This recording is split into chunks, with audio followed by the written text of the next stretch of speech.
Petit récit aux dérives douces et porteur d'ombres luminescentes.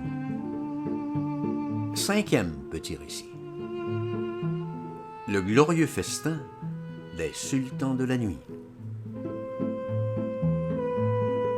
Bon, me voilà encore coincé dans ce foutu corridor aux 100 portes. Devant moi, la porte 54. Ok, j'ouvre.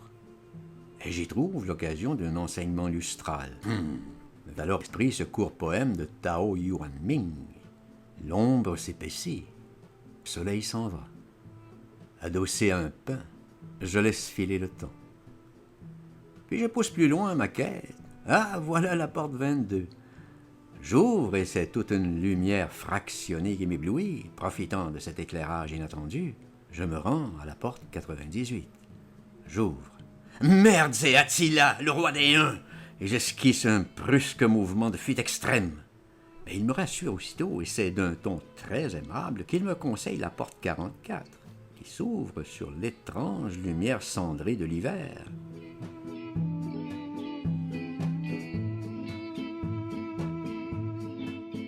Ce qui me porte bien évidemment à une douce dérive rêveuse, un genre de fléchissement, de chute hyper lente. Une espèce d'ivresse dans cette métamorphose de notre accès à l'angle mort des choses, caché très discrètement dans les replis secrets du temps.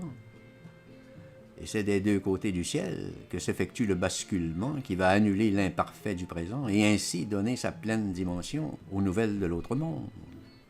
Voyez cette magnifique terrasse aux fleurs, avec sa lumière cendrée, toute gonflée d'ombre et où toute une ribouledingue de joyeuses coqcigrues gambadent dans le pré rieur, sous l'aurore aux doigts de rose.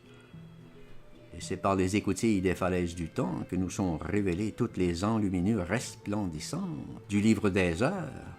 Oh, peut-être un lapsus ici. Ne serait-ce pas plutôt le livre des leurs? Mais qu'importe, car c'est dans les églogues de Virgile qu'on peut saisir toute la délicatesse soyeuse des belles demoiselles de Numidie. Mais on ne peut pas toujours se prémunir contre un emportiérage tout à fait intempestif.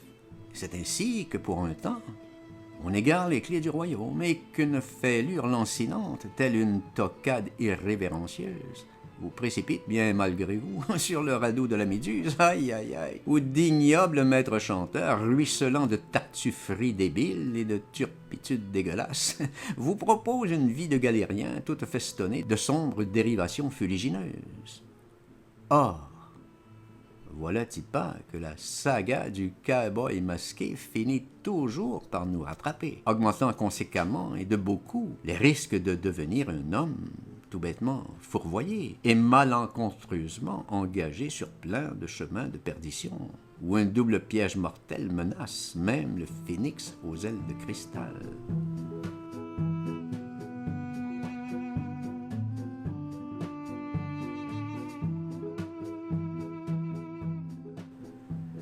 Et voilà que la porte 75 se présente devant moi. J'ouvre et vlan!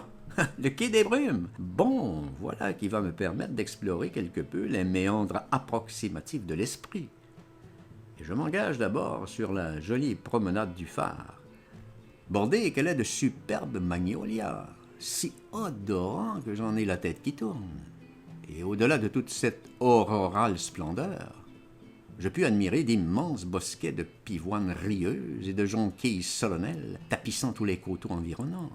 Et je crois bien alors que je suis parvenu au pays de la grande clarté du vide transcendant.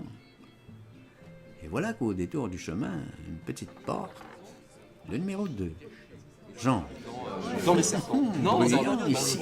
Ah, je comprends. Je suis au bistrot du crépuscule. En effet, une foule bigarrée anime cette place. Un mec m'aborde et tient absolument à me raconter tout son ravissement d'avoir visité récemment l'extraordinaire grotte de Lascaux. Et son copain de rétorquer. « Voilà un fiefé menteur, me dit-il. J'ai bien mieux que cela, moi, monsieur. Oui, moi, monsieur. J'ai assisté à la naissance de la tragédie. Qui dit mieux? » Sentant l'ambiance corsée, je m'esquive à l'anglaise sans demander mon reste. Ouf, vivement un peu d'air frais.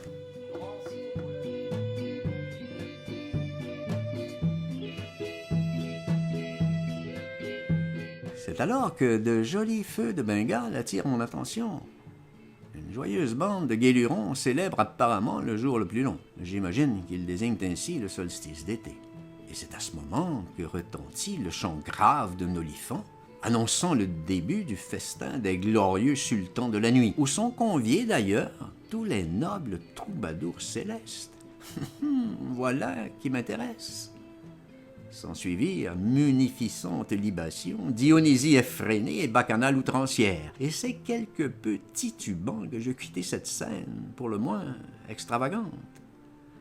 Mais voilà-t-il pas que j'allais manquer le dernier bateau, quand, de capilotade en Palinodie, je tombai pile sur la bouteille pleine d'ombres mystérieuses et grâce à mon écouvillon magique, j'en pus explorer les ténébreuses profondeurs et ainsi percevoir distinctement toutes les mutations acrimonieuses menant à l'étrange montagne maudite.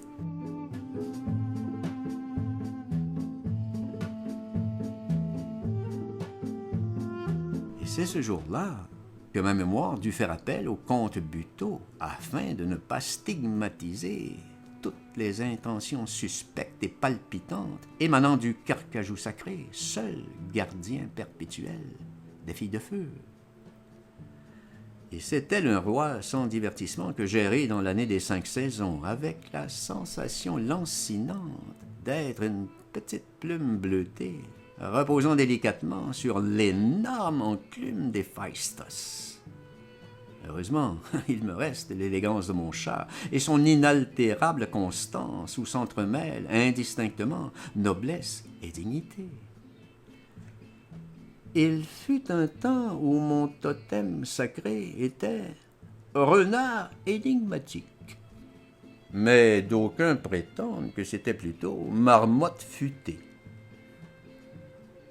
Qu'importe, alors que d'autres ont même mentionné moufette audacieuse. Mais qu'importe, le débat reste ouvert.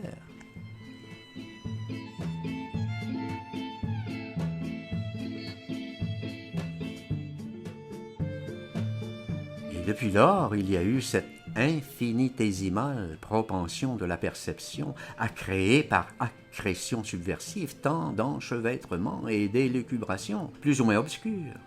C'est grâce à cette fine résurgence qu'on put enfin concevoir une nouvelle équation de métamorphose disjonctive, se réverbérant dans la récurrente rondeur des jours, et pouvoir ainsi s'opposer immensément à l'horrible obscénité bestiale de la voix du monde.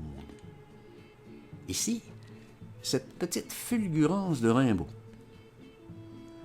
J'ai vu le soleil bas, taché d'horreur mystique, illuminant de longs figements violets, pareils à des acteurs de drames très antiques, les flots roulant au loin leurs frissons de volets.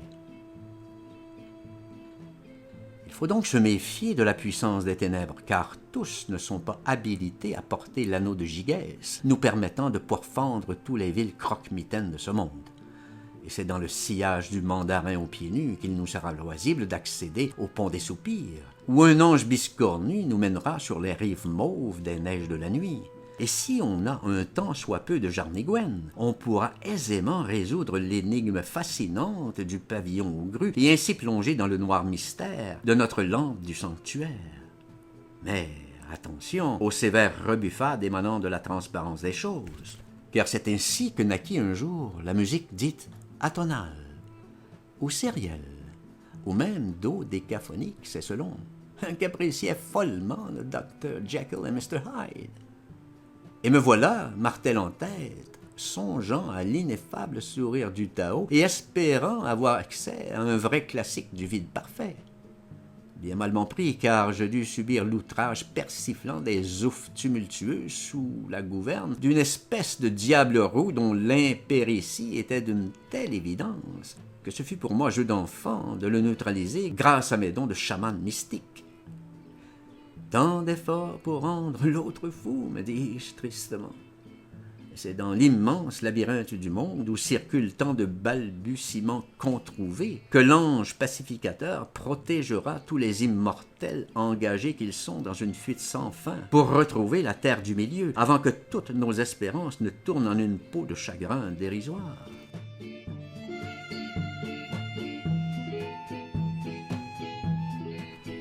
Je me dois ici de vous faire un petit mea culpa. En effet, tous ces contes pour hommes seuls, si tarabiscotés qu'ils soient, me ramènent à la fois où, perdu en forêt et guidé dans la nuit par le chant des coyotes, je faisais le rêve du Phrygien égaré en quelque lointaine Bessarabie oubliée, et qui comptait les pierres du temps dans l'espoir d'une si improbable pêche miraculeuse.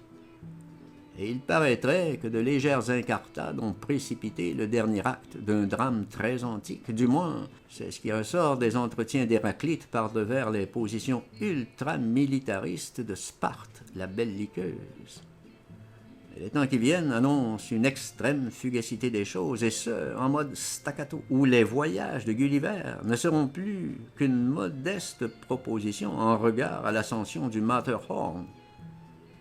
Et c'est ainsi que mon inexpugnable forteresse de porphyre fin, toute damassée de cuivre mat, agira toujours comme un puissant répulsif contre la folie des miens et contre les risques non négligeables de sombrer dans quelque noire apoplexie.